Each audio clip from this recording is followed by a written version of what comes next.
mention the term the Wild West, your mind automatically references A Fistful of Dollars, Clint Eastwood, The Wild Bunch, and John Wayne.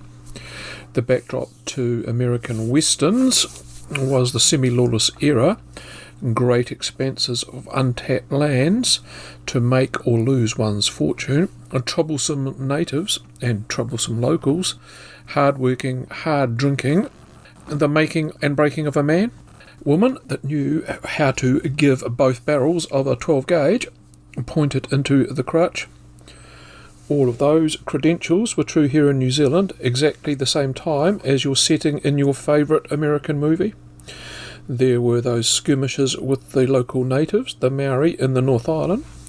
There were farms starting from scratch with the introduction of sheep and cows, large tracts of unoccupied bushland, itinerant populations of immigrants. And speaking of which, if you wanted to point to a major difference between the Wild West USA versus Wild West NZ, population was it. New Zealand was literally the end of the line on the world map. Tickets down under were bloody expensive. The European population of New Zealand in 1859 sat at just 70,000, New Zealand being roughly the same size as, say, Italy and the United Kingdom. The population of the United States at the same time was 30 million, yes, a much larger expanse, and still with way more major bastions of civilization. In 1859, after a decade of settlement, the second largest city in the South Island, Dunedin, had a population of just, wait for it, 2,000. By 1870, that had shot up to 15,000. That's because gold had been discovered in the interior of the South Island, 1859, Central Otago, simultaneously on the west coast of the South Island. The New Zealand population went from 70,000 to 180,000 in just over a decade. In 1865, New Zealand was going gangbusters on the back of the gold rush, and then crashed and burned about a decade later as the easy gold became scarcer and the world economy entered into a global depression. The government had also borrowed a bundle for infrastructure in the boom times, and it was now saddled with a mountain of debt and interest. Sound familiar? Another factor that intertwined with the story was the state of the New Zealand police. There was no national New Zealand police force, and that only happened 20 years later. Police forces were regionally based. There was an overall unified legal system, a mirror copy of England's. Provincial councils, they operated and paid for their own police forces, including, mostly in the North Island, armed quasi-military sections known as armed constabulary. Armed constabulary weren't just there to quell the restless natives. They were often called into action to dampen down unrest amongst miners. Nor was the New Zealand gold rush happening in isolation. Men and families hoping to make their fortunes came to the South Island, not just from Great Britain, fresh off the fields in California, Australia, South Africa, as far away as Alaska. Along with hard-working honest stock, off the boast from overseas came criminals fleeing crime, scams and bankruptcies. Passports weren't even a thing until 1948, and there was no Interpol. The good came with the bad.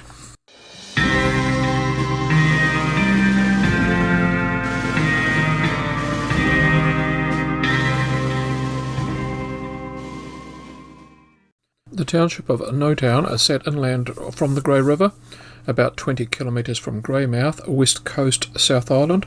Closest town if one looks at a map today, Ngāhere. Today, Notown lives up to its mantle. There's nothing there in terms of structures, a lonely cemetery. The only thing apart from the cemetery of this bustling township that once housed off and on 6,000 is the Catholic Church, just not there.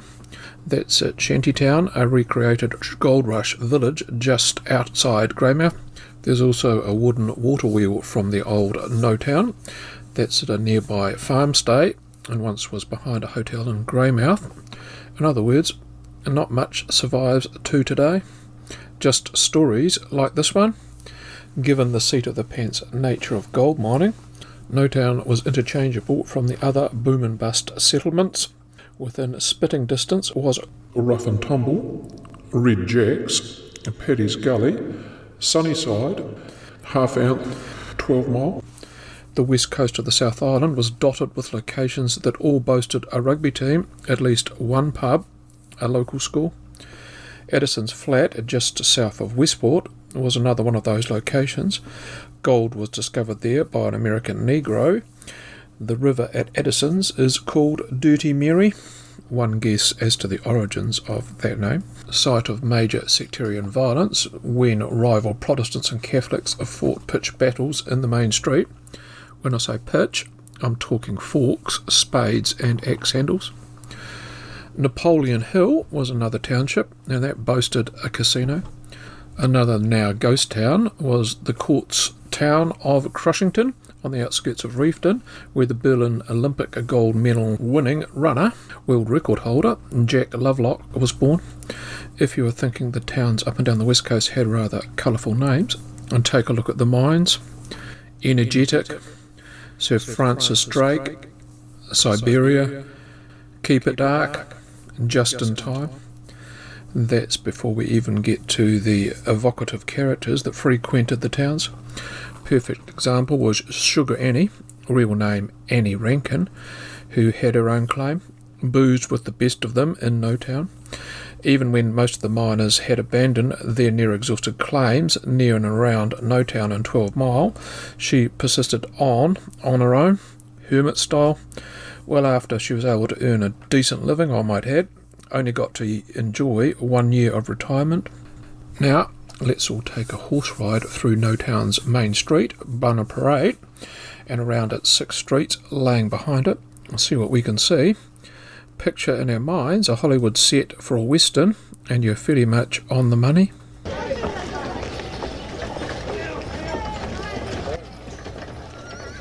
Three banks, magistrates' court, school, public library, 3 churches, a brewery run by an Italian, a Charlie Crimineri, who had come across from the Australian goldfields, Jeremiah McCarthy's cordial manufacturing business, shops like Parfit's on Bunna Parade, Gillian and Divery's store over on Tramway Street. They would deliver to the miners' claim. Macbeth's, another shop. You could get draping there and ironmongery all under the same roof. Gillian's Butchery, Walsen's Bakery, Doc John Grattan's Surgery. That's even before we get to the long list of pubs. I will give you but a taster as to the Notown drinking establishments in order to keep the podcast under a day. There were 6 streets in the town, as I've said, and 25 boozers. The Albion, in which the aforementioned Parfit moonlighted. Thomas Braid was the proprietor of Braid, and that featured a theatre and a concert hall. Butcher's Arms Hotel offered good beds, superior accommodation. On top of this, stabling and horse feed. The town's version of the Hyatt was the 40-room Caledonian. Miss O'Shea owned and operated Hastie's Union Hotel. Half Ounce Hotel had a skating rink. You could play quoits, skittles, and watch pugilism nightly at the Sportsman's Arms. The Shamrock was the Irish hangout, where cheap whiskey, 50 cents US for a glass in modern money, flowed. I'll race you there. All the establishments would take cash and gold as payment. Some of you, the bright people who subscribe and go back and listen to my old episodes, will have noticed that amongst all the happening places, there was no police station. That was at 12 Mile, now called Kamaka, about 6 kilometres away on the main road into Greymouth. There was also a sizable Chinese population in Notown and the surrounding area at this time and into the early 1870s. Estimates are anywhere between 20% and up to 45% of the entire population were Chinese miners, almost entirely men, I might add. They kept to themselves and lived on the fringes of society. Such was the scale of gold mining operations surrounding Notown. There are actually even gold mining companies, i.e. commercial entities, like Bignell's and Notown Creek. They were listed on the New Zealand Stock Exchange. The largest ever reported nugget in the area was in 1869, and that was a whopping 80 ounces. That would net you a cool $180,000 in today's money. Bearing in mind what 80 ounces was worth, in a good week, a single miner could recover 100 ounces. Most of those instant riches were blown away on booze and wild women in the local town or in the city of Christchurch. That's some of the background to the 3rd of September 1865, New Zealand's largest robbery by my reckoning. But there's a rider to my statement. You'll need to wait to the end for me to clarify. Part of the reason why this was so lucrative was the timing. It had been a shit of a winter, cold with consistent rain. That rain came with a bonus, unearthing deposits of gold. The pickings were now not only more lucrative, relatively easier to put in the sluice box. And speaking of them, stealing from unattended sluice boxes was a constant issue for any gold miner. Most of those thefts were opportunistic in nature. At the other end of the scale, there were those committed by roaming gangs of criminals. These gangs were labelled highwaymen, who preyed on isolated miners and communities and had plenty of bush to scarper into. These bands of armed robbers, gangs, would roam the length of the country in search of vulnerable pickings. Claims in Coromandel and Waihi in the North Island were regularly targeted. Most of the gold taken from the fields around Notown ended up being transported from one of the 3 bank branches and then directly through to the vaults in the 3 banks located in Greymouth. This made the road or ferry trip to town, loaded with bullion, a rather perilous one. You would go packing a gun of some kind. Another factor that was on the side of the criminals was the state of the roads at the time. By roads, we're talking little more than a bush tracks, which after a few days of rain would turn into a quagmire. Laden horses would travel a little faster than walking pace. The representative of the Bank of New South Wales doing the gold run between Notown and Greymouth this week, September 1865, was Dugdale Walmsley. This meant travelling to Notown on a Friday. Over the weekend, sorting out the gold already in possession of the branch as well as the cash, then buying gold from the miners before travelling back to town on Monday, either by dedicated canoe, yes canoe, hitching a ride on a ferry, horseback, or a combination of all of the above. A fortune of gold would go up and down the Grey River in any one day. Riding a shotgun that Monday with Walmsley, in the truest sense of the term, shotgun, was a miner called William O'Brien. The gold and cash was shared between the pair, roughly 800 ounces per man and beast, 23 kilos in metric terms, in the saddlebags of the horses they rode.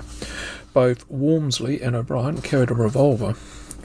O'Brien was in the lead when, midway point in their journey, he was confronted by a robber pointing a shotgun in his direction, letting him know, in expressive language, to stop. As he approached O'Brien, and before the latter had a chance to draw his pistol, the hyped-up robber stumbled as he got close to him. Seizing the opportunity and digging the spurs in, O'Brien hightailed it down the road to safety. Totally unaware of what was happening 100 metres ahead, around the corner, Walmsley ran straight into the rest of the gang. He was now confronted by not a single masked robber. There were 4. Outgunned, he handed over the saddlebags. Decided for a second to see if he could take a look at the men's dress in order to identify them at a later stage, only to find a rifle pointed into his ear and a similar expression in rude terms to "Piss off, Noddy." It was all over in 5 minutes.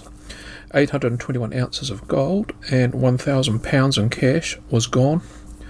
What's that worth today? In US dollars, as I mentioned before, I'm probably talking 1.8, 1.9 million, including the cash. Let's not forget O'Brien made a lucky escape from the robbers' clutches, and he had the other half of the takings. I'm not sure if Walmsley was just plain unlucky, or highway robbery was endemic for the times, because this wasn't the first or last time he would be the victim of a robbery or something to do with gold going missing. The year before, he'd been relieved of £1,000 at gunpoint whilst working at the Bank of New Zealand in Waimea near Nelson. Even cosmopolitan Auckland wasn't safe for this bloke. 7 years later, now with the Bank of New South Wales, he was held up there. Wait, there's even more.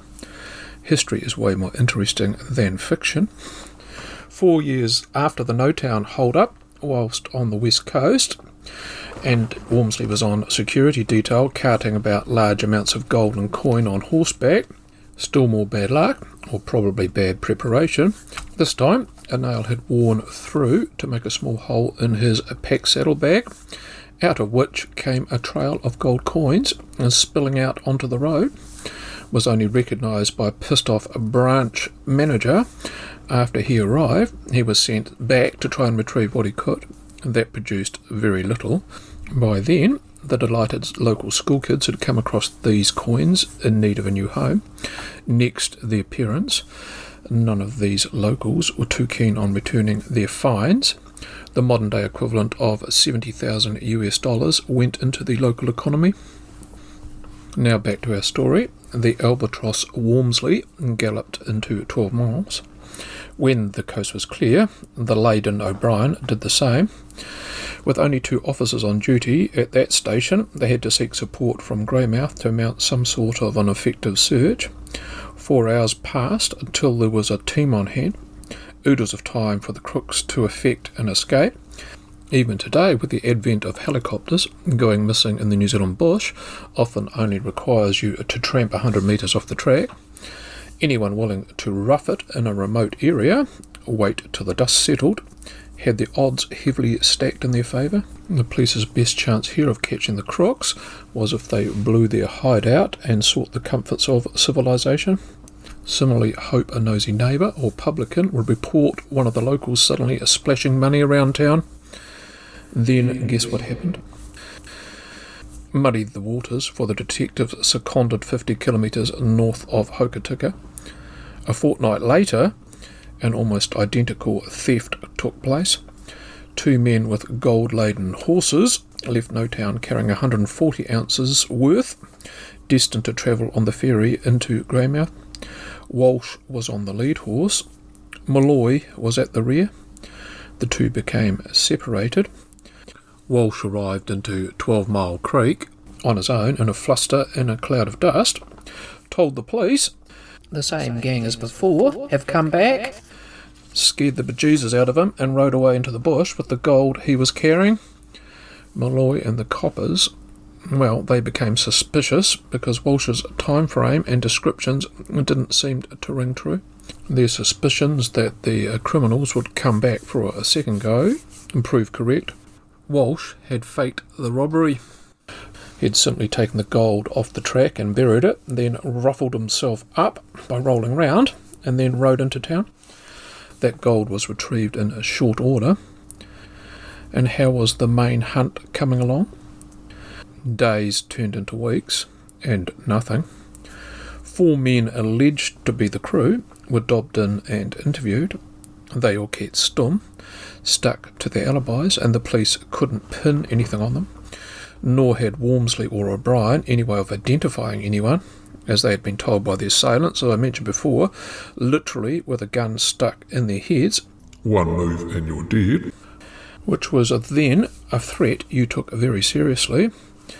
A fruitless month later, a reward was offered by the bank, a massive £400. If there wasn't already enough of American Wild West theme going on here, the publicity as to the reward came in the form of posters, as did the offer of a pardon from prosecution. In desperation to see progress in finding the crims and what was left of the loot, New Zealand's Attorney General granted a free pardon to anyone of the group willing to implicate his accomplices. Theories and gossip as to who was behind the robbery abounded. Local miners, inside job, gangs from Nelson, gang from the North Island. Nothing stuck. Months became years. In 20 words or less, the robbers got away with New Zealand's largest unsolved armed robbery. If I had told you before it was unsolved, it would have spoilt the story, wouldn't it? The £1,000 of cash alone would equate to 4 years' average income then. A secreted store of gold was found by accident in the same vicinity a decade later. More likely, the secret hideaway of any one of the 1,000+ gold miners in the area, one who made it so secret, even they couldn't find it. What happened to the town?